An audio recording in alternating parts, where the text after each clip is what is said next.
सही बात है, सत्य ही ईश्वर है, ईश्वर ही सत्य है। जिस दिन में लड़का हत्या करेगी से उस दिन बहुत बड़ी चुनौती सामना करना पड़ी।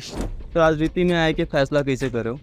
अरुण साहु जी प्रदेश अध्यक्ष रही सुबह, बहुत दौरा करी सुबह।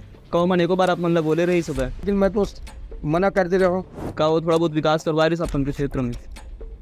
नहीं, कुछ तो 7 बार के मंत्री है तो विकास भी हुआ है। सीबीआई जांच के घोषणा करी सुबह का आप मन उतले संतुष्ट हो? 12 जन की गिरफ्तारी जिन हाँ कांग्रेस सरकार में हो रही सुबह और करीब 36 जन नामजद है, तो बाकी जन की गिरफ्तारी अभी तक नहीं हो पाया है। ऐसे का मतलब आप मन घटना के प्रत्यक्षदर्शी रहे अब देखते मैं स्वयं काम नहीं दूँ। एक ठग आप मन के घर लेके वीडियो विकट वायरल होता है यूट्यूब में कि ईश्वर साहू नवा घर बनाया था, नवा घर बनाया था भाई, लेकिन हमन आज अपन के ठिया में बैठे हैं अपन घर तो वैसे दिखा था भाई हमन ला। ता कितना सच्चाई है वो अपन का जवाब देना चाहो वो वीडियो बनाइए हमन ला?